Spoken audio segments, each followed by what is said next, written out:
has Atlanta taking the tight end Kyle Pitts in his latest mock draft. Trey Lance, meanwhile, has scheduled a second pro day for April 19th.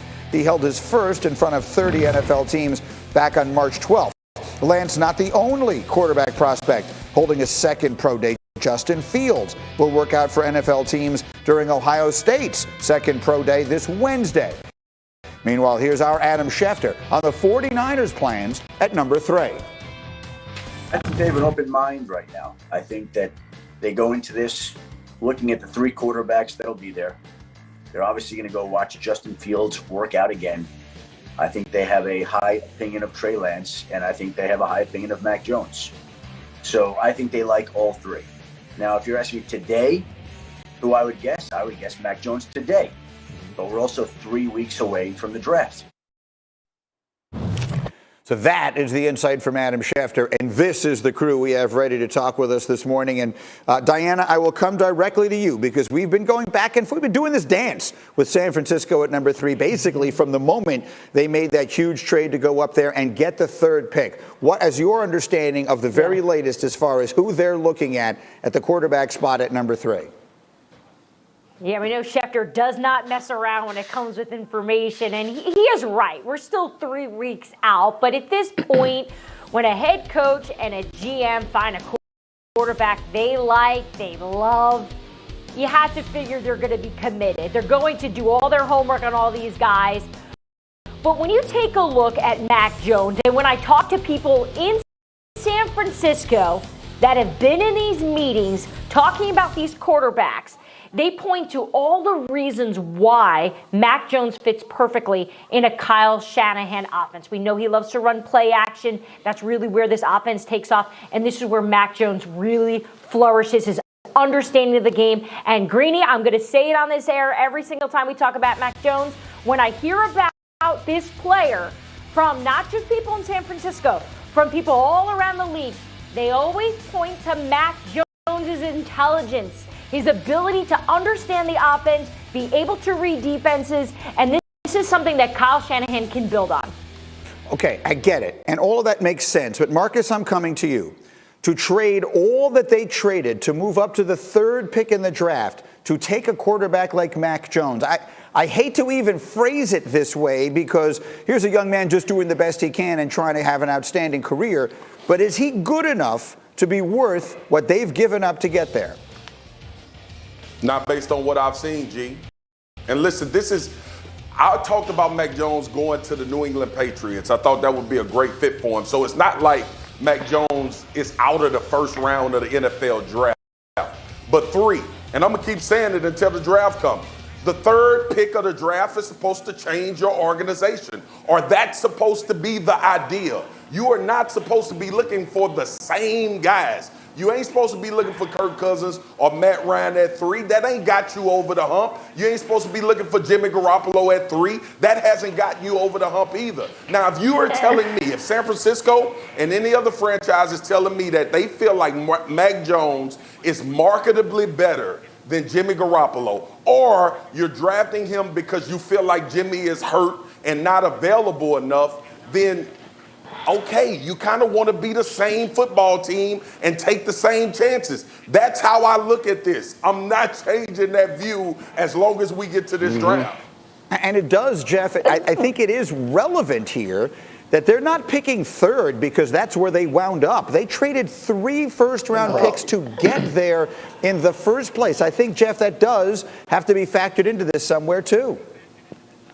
Yeah, listen, 100%. Think about this. They've really created the Mac Jones storm for this draft. I mean, by moving up, trading all these picks away, and then talking about and putting Mac Jones as their front runner, it's kind of blown people away. If you look at where Mac Jones was pre-draft, all those conversations, this guy was a late 1st rounder, somewhere in that, and all of a sudden now we're talking about him at 3. I'm with Swagoo on this. When you talk about the Justin Fields and the Trey Lances, the things that they can do outside of just pocket passing and play action passing and all those things.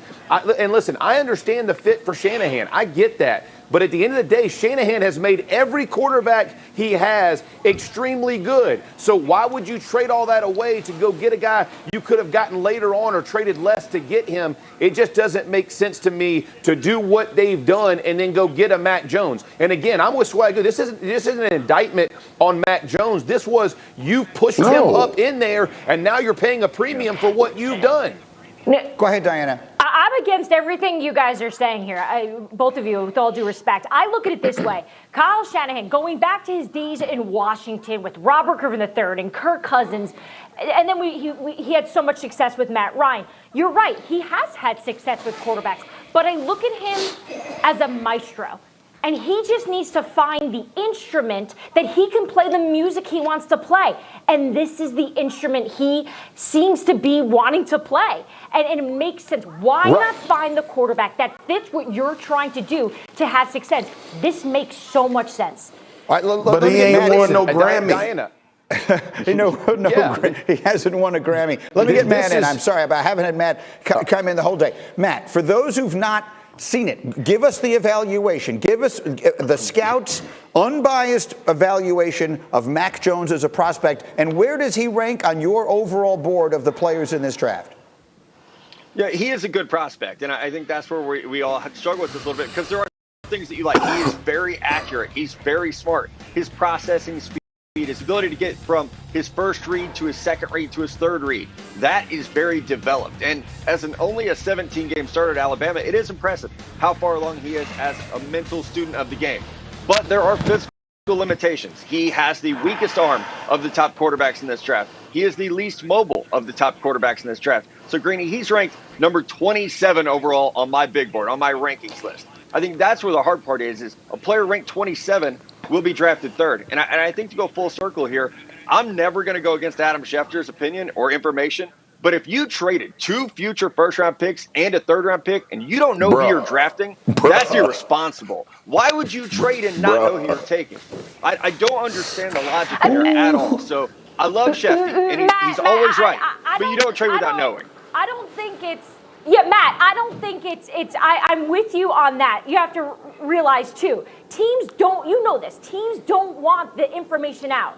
They do not. They're paranoid people. So while Schefter is saying they're going to look at all the options, that's true.